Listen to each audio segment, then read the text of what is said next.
September 1944, high above Berlin. A formation of American B-17 bombers cuts through the sky at 25,000 feet. For months, these missions have been suicide runs. Luftwaffe fighters have been tearing them apart before they even reach their targets. But today, something is different. A German pilot looks up from his Messerschmitt B and freezes. Silver shapes are diving from above. Impossibly fast, impossibly far from home. P-51 Mustangs, over Berlin. Hermann Göring, commander of the Luftwaffe, would later say, "When I saw Mustangs over Berlin, I knew the jig was up." But how did these fighters get there? How did they fly farther than any fighter in history, while still having the speed and agility to dominate every dogfight?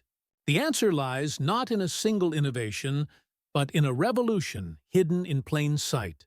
A revolution that began in a metallurgy lab, where engineers were breaking every rule in the book to create an aircraft that shouldn't exist. This is the story of how the impossible became inevitable. How one team's obsession with a lightweight aluminum alloy, a radical wing design, and a forbidden modification transformed a mediocre fighter into the weapon that won air supremacy over Europe. This is the story of the P-51 Mustang. Let's rewind to 1940. Europe is burning. Britain stands alone against Nazi Germany, and the Royal Air Force is desperate. They're hemorrhaging aircraft faster than they can replace them. The British Purchasing Commission arrives in America with one mission: buy fighters. Lots of them. Fast. They approach North American Aviation, a company that's never built a fighter aircraft in its life. The British want them to build Curtiss P-40 Tomahawks under license.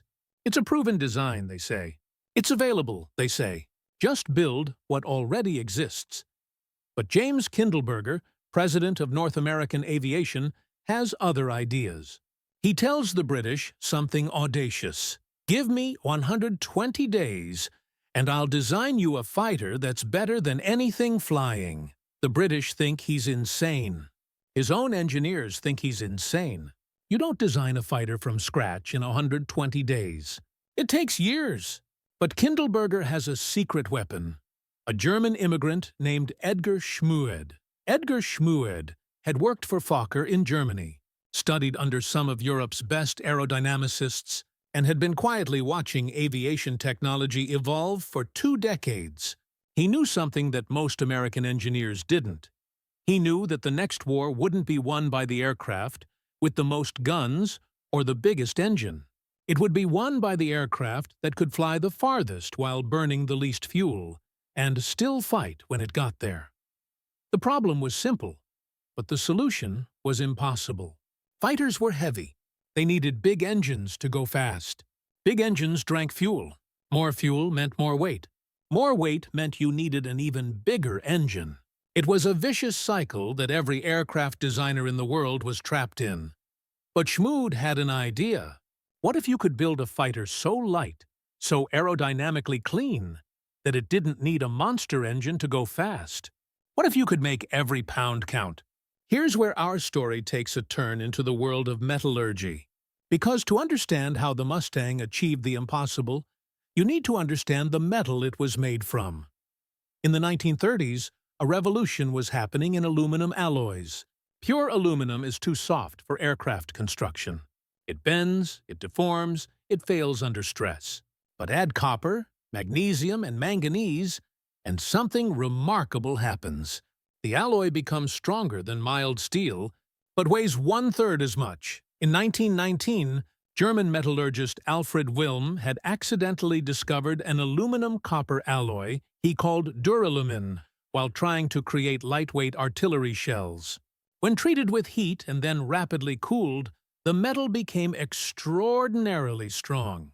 The Aluminum Company of America, Alcoa, had been refining this technology for 2 decades. By 1940, Alcoa had developed a specific variant called 24S aluminum alloy, later standardized as 2024.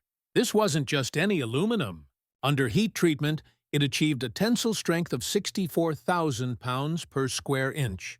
For comparison, Structural steel used in buildings has a tensile strength of about 58,000 psi, but 24S weighed less than a third as much. The metallurgists at Alcoa had discovered something crucial about this alloy. When you age it at specific temperatures after heat treatment, microscopic copper particles precipitate out of solution and form barriers that prevent the aluminum crystal structure from deforming under stress. It's called precipitation hardening, and it was the secret sauce that made long-range aviation possible. But here's the thing. This alloy was temperamental. It was sensitive to corrosion. It required precise heat treatment. Most aircraft companies used it sparingly in small structural components, backed up with heavier steel reinforcements because they didn't trust it. Edgar Schmood decided to build the entire P-51 airframe out of it. People thought he was crazy. The conventional wisdom was that you needed a heavy, rugged airframe for a combat aircraft. You needed redundancy. You needed thick metal. You needed safety margins upon safety margins. Schmood threw that playbook out the window. The P-51's fuselage was constructed from thin sheets of 24S aluminum in a semi-monocoque design. The skin of the aircraft wasn't just covering. It was structure. Every square inch of aluminum was carrying load. There were no heavy internal frames, no redundant structures. The entire aircraft was a calculated dance between minimum weight and maximum strength. The metallurgists at Alcoa warned him. They said the alloy would crack under combat stresses. They said it would fail in high-G maneuvers. They said it couldn't handle the vibration from machine gun fire. Schmood listened to their concerns, did the math, and built it anyway. He was betting everything on precision engineering and the properties of an alloy that most people didn't fully trust yet. If he was wrong, pilots would die. But lightweight construction was only half the equation. The other half was aerodynamics, and this is where Schmood pulled off something revolutionary. In 1939, engineers at NACA, the National Advisory Committee for Aeronautics, had been conducting wind tunnel experiments with a radical new wing shape. They called it a laminar flow airfoil. Here's how a normal wing works. Air hits the front, splits around it, and creates turbulence. That turbulence creates drag. The faster you go, the more drag you get. It's why aircraft need massive engines to go fast. But what if you could design a wing where the air didn't become turbulent? What if it flowed smoothly over the surface from front to back? Theoretically, you could cut drag by 60%. The problem was, it didn't work in practice. Every time NACA built a laminar flow wing and tested it on an actual aircraft, the laminar flow broke down. Bugs, dirt, rivets, paint imperfections, anything on the surface would trigger turbulence. The theory was beautiful. The reality was disappointing. Edgar Schmood looked at those failed experiments and saw something everyone else missed.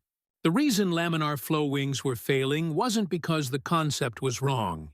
It was because everyone was building them like normal wings, with hundreds of rivets, seams, and imperfections. What if you could build a wing with a perfectly smooth surface? What if you could machine form the leading edge to within thousandths of an inch tolerance? What if you could use flush riveting and lapped joints that left the surface almost glass smooth?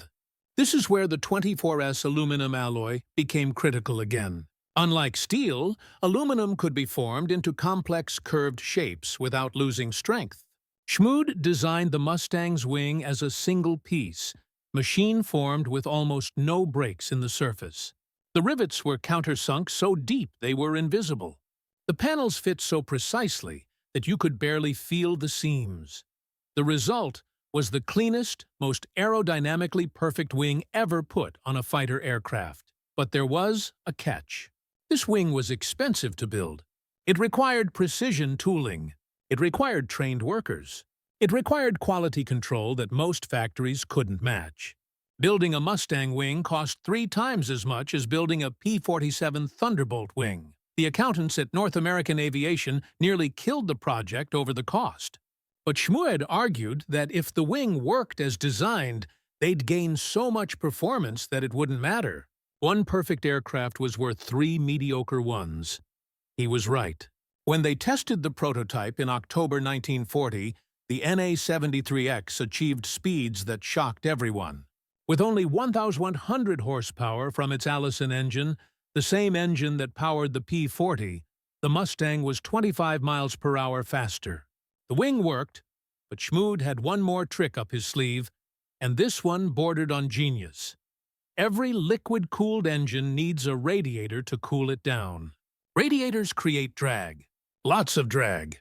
On most aircraft, the radiator was mounted on the belly, or nose, sticking out into the airstream like a barn door.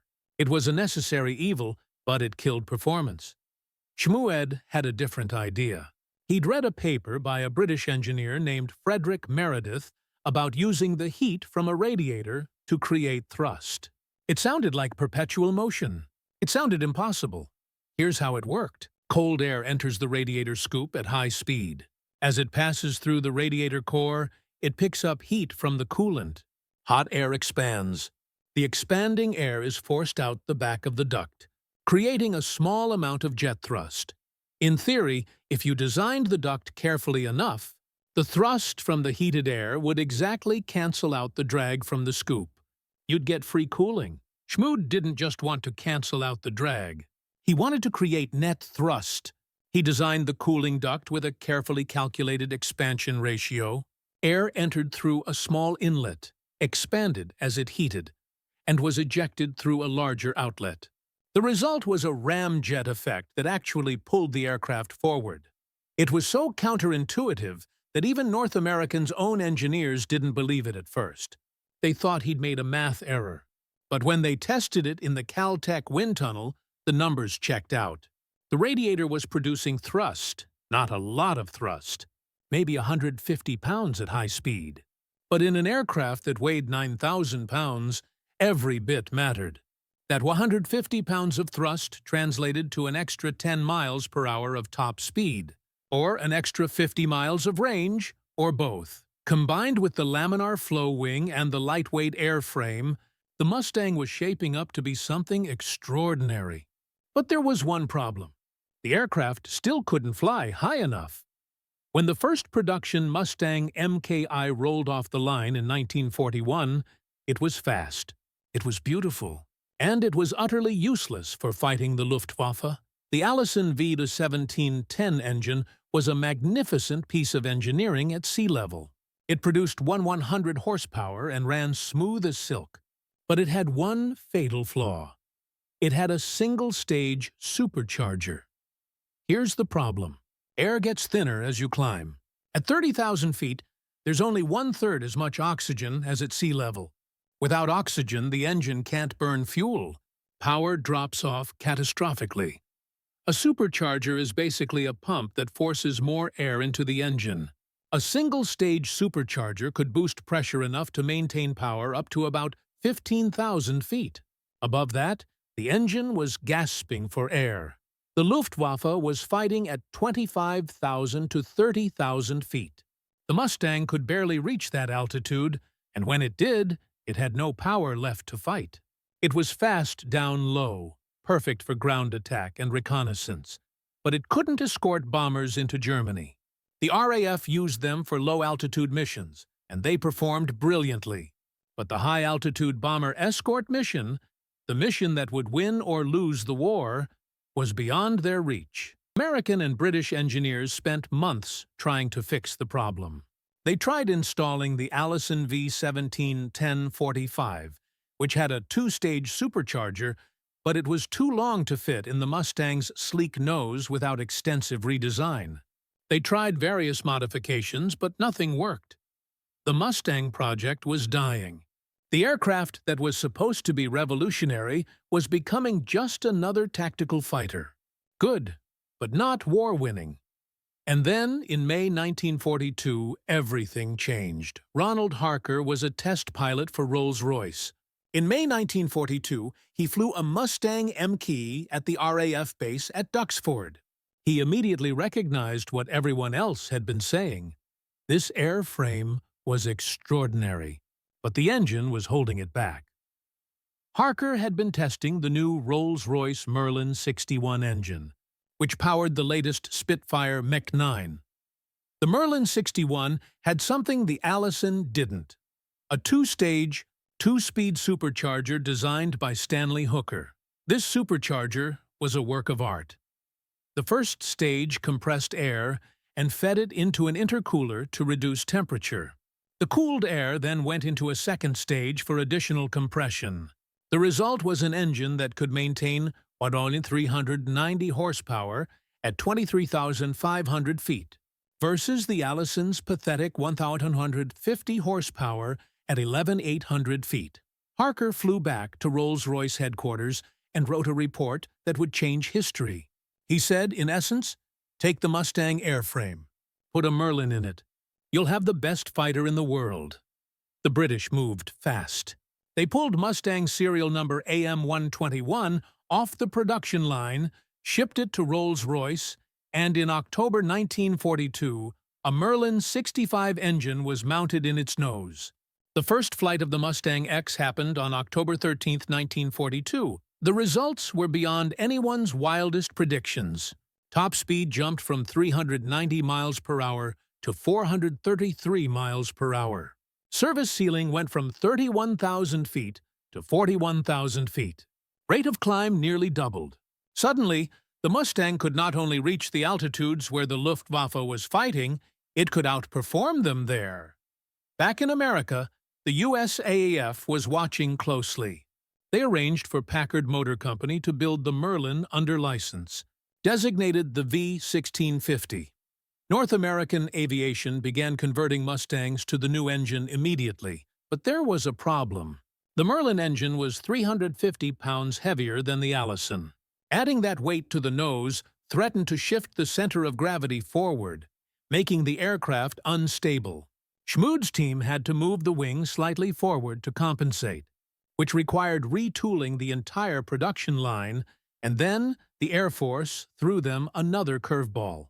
In July 1943, the USF issued a directive to all fighter manufacturers: maximize internal fuel capacity.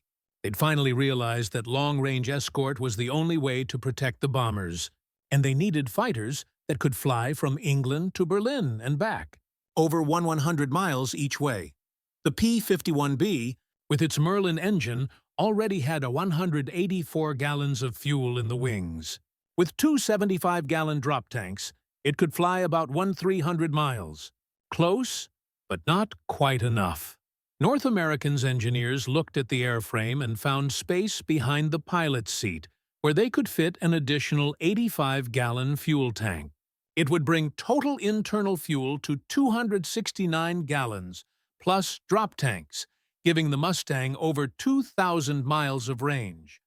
But there was a problem. Putting 85 gallons of fuel, 510 pounds, behind the pilot would shift the center of gravity backward. The aircraft would become tail-heavy and potentially unstable, especially at high altitude with a full tank. The engineers did the calculations. With a full fuselage tank, the Mustang would be marginally unstable. It would pitch and wallow. It would be difficult to control in combat. The recommendation was clear: don't install the tank. But the operational requirements were also clear. Without the extra range, the Mustang couldn't do the mission.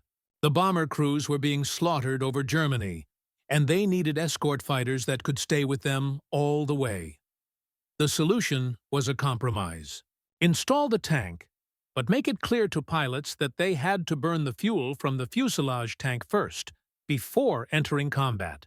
As the fuel burned off, the center of gravity would shift forward, and the aircraft would return to normal handling characteristics. It was risky. If a pilot entered combat with a full fuselage tank, the aircraft would be sluggish and vulnerable. But operational doctrine could handle that. The tanks would be used for cruise, and by the time they reached enemy airspace, the fuel would be gone. This 85-gallon tank was installed in all P-51Bs from the B-10 variant onward, and retrofit kits were supplied for earlier aircraft. Combined with two 108-gallon drop tanks, the P-51D could carry an astonishing 485 gallons of fuel, enough for missions lasting 6 hours or more. The impossible had become reality. An American fighter could now fly from England to Berlin, fight for 30 minutes, and fly home. But here's what most people don't know. Getting the Mustang into combat wasn't just about brilliant engineers and brave pilots. It was about thousands of metallurgists, factory workers, and ground crews who solved problems that had no right to be solvable. Remember that 24S aluminum alloy? It was strong, but it was also finicky. Alcoa metallurgists had to develop new heat treatment protocols for every single component. Wings were heated to 920 degrees Fahrenheit, held for exactly 2 hours, then quenched in water. The timing had to be perfect.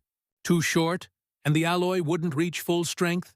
Too long, and it would become brittle. The production line at North American Aviation's Inglewood plant was manufacturing Mustangs at a rate of 16 aircraft per day by 1944. That meant heat treating, forming and assembling thousands of aluminum components every single day, each one to within thousandths of an inch tolerance. Quality control inspectors used X-ray machines to check welds and joints for microscopic cracks. They used dye-penetrant testing to find surface defects invisible to the naked eye. Every single aircraft was pressure tested to ensure the fuel tanks wouldn't leak. And then there were the field modifications. As Mustangs entered combat, pilots and ground crews discovered problems and devised solutions on the spot. Fuel system modifications, gun camera installations, radio upgrades, all of it had to be done without compromising the structural integrity of that lightweight aluminum airframe. One particularly clever innovation came from a mechanic who noticed that Mustangs were losing speed due to accumulation of bugs and grime on the laminar flow wing. He developed a polishing compound and a maintenance protocol that required ground crews to wax and polish the wings before every mission. It sounds absurd, but it worked. A clean wing could mean an extra 10 miles per hour, and that could mean life or death. December 1st, 1943. The first P-51Bs of the 354th Fighter Group arrived in England and were assigned to the 9th Air Force. Within weeks, they were transferred to the 8th Air Force for bomber escort duty. Their first long-range mission was on December 13, 1943, escorting B-17s to Kiel, Germany. For the first time in the war, American bombers had fighter protection all the way to the target and back. Luftwaffe fighters that tried to intercept found themselves facing Mustangs instead of unprotected bombers. The kill ratio was lopsided. The Mustangs destroyed 19 German aircraft for the loss of only one P-51. The German pilots were stunned. They'd been told that American fighters didn't have the range to reach Germany. They'd been told that the Luftwaffe would always have a sanctuary where they could attack bombers without interference. That sanctuary had just vanished. On March 4, 1944, Mustangs escorted bombers to Berlin for the first time. It was a 100-mile round trip, 6 hours in the air.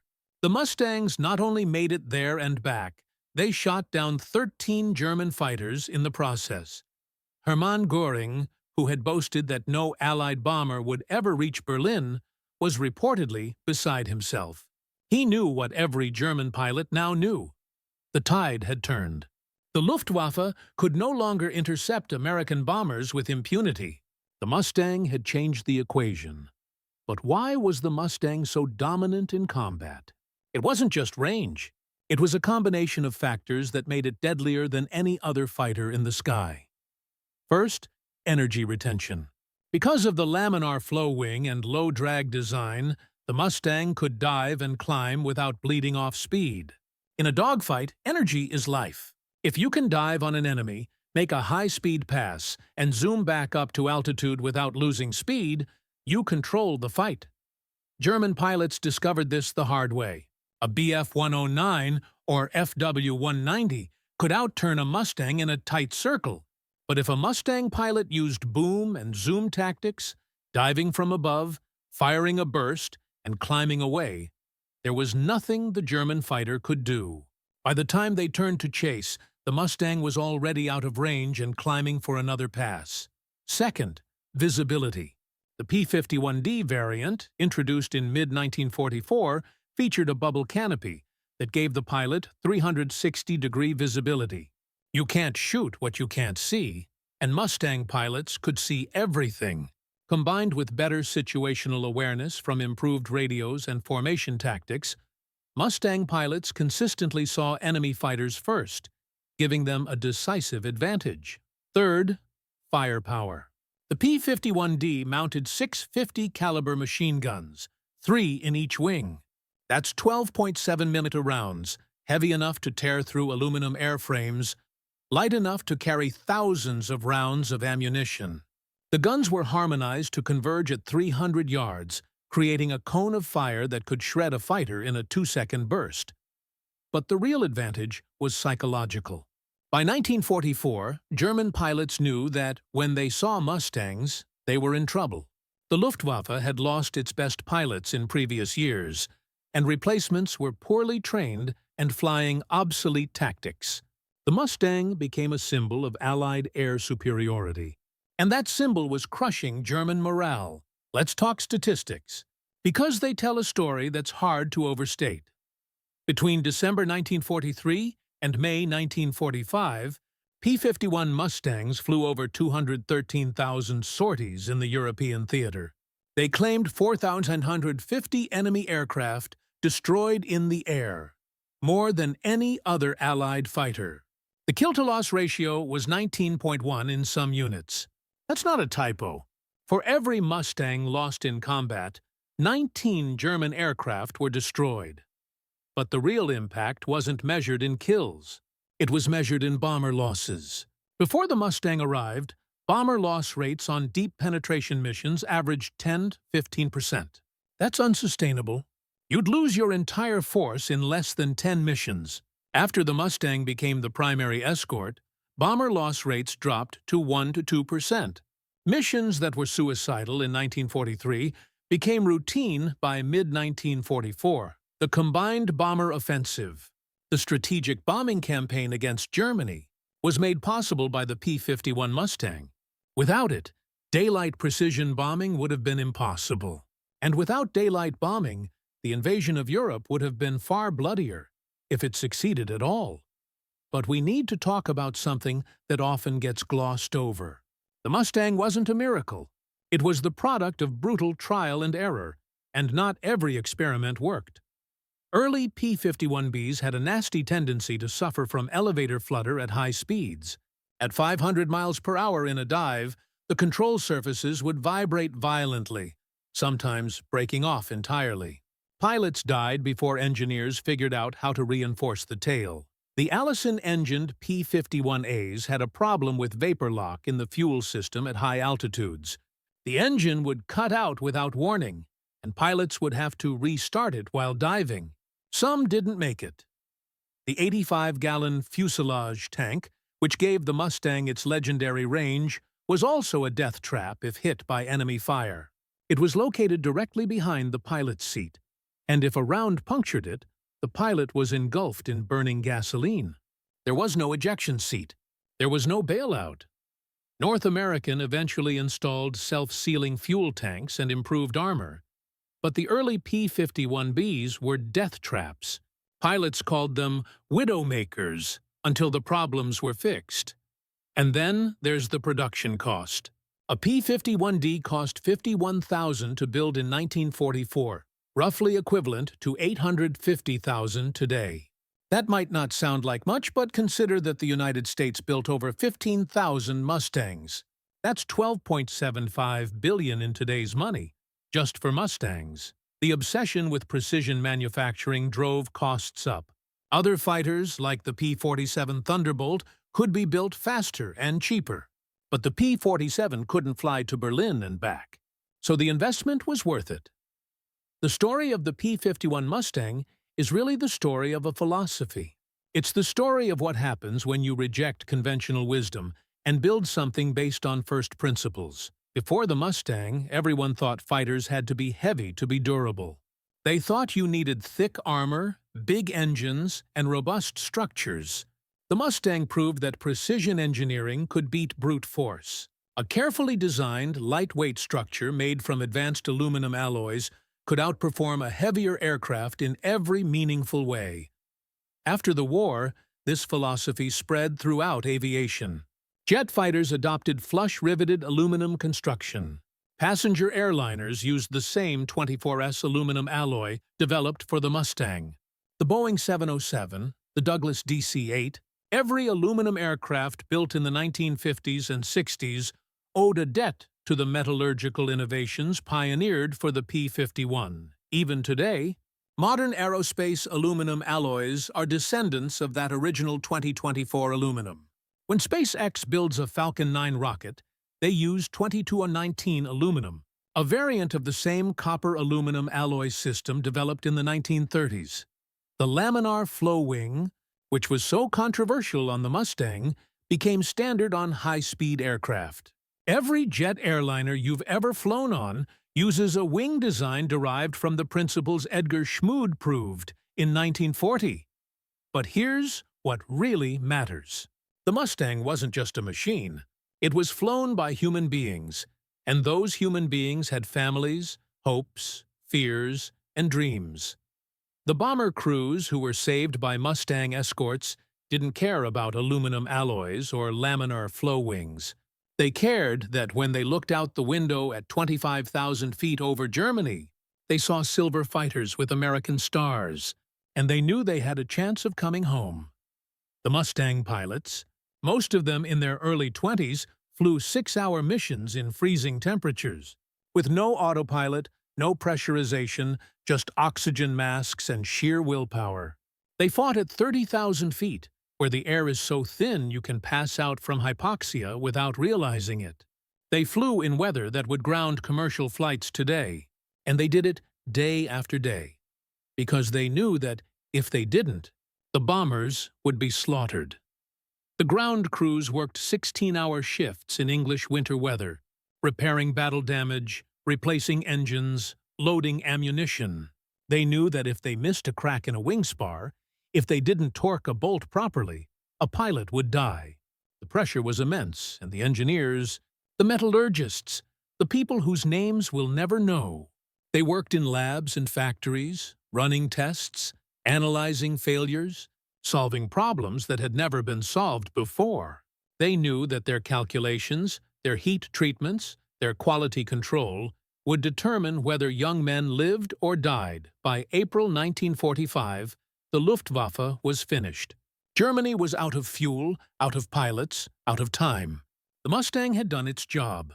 Allied bombers could fly anywhere in Europe without significant opposition. On May 8, 1945, the war in Europe ended. The Mustang had flown its last combat mission. In less than 2 years, it had gone from an untested prototype to the most important fighter aircraft in the world. But the story doesn't end there. The Mustang went on to serve in Korea, where it was used as a ground attack aircraft. It served with air forces around the world for decades.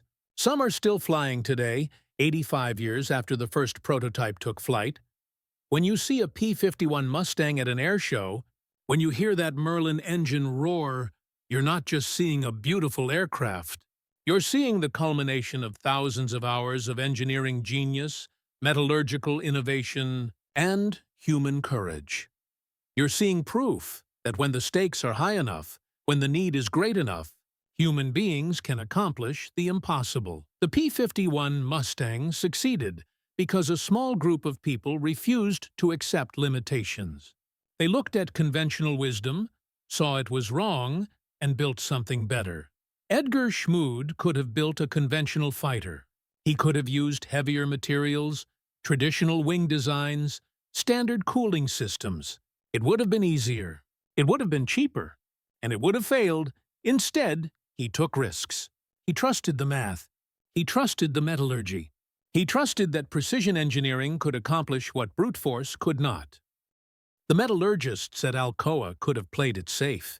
They could have said that 24S aluminum wasn't proven enough for full airframe construction. They could have insisted on steel reinforcement, and the Mustang would have been too heavy to achieve its performance. The British test pilot Ronald Harker could have flown the Mustang MKE written a polite report, and moved on. Instead, he recognized the potential and pushed for the Merlin conversion that made history possible. The lesson is this: transformative innovation doesn't come from incremental improvement. It comes from questioning assumptions, taking calculated risks, and trusting that good engineering will prevail over conventional wisdom. The Mustang wasn't just a fighter aircraft. It was proof that when you combine advanced materials science, brilliant aerodynamic design, and a willingness to break the rules, you can change the course of history, and that's a lesson worth remembering. Because the next generation of impossible problems, whether they're in aviation, space exploration, medicine, or energy, will be solved by people who look at the conventional wisdom, see its limitations, and have the courage to build something better. The Mustang flew from dusk to dawn over Europe, protecting the bombers that would win the war. But its real legacy is this: when you combine scientific rigor with human courage and a refusal to accept the impossible, there's nothing you can't achieve. The sky isn't the limit. It never was. And the P-51 Mustang proved it.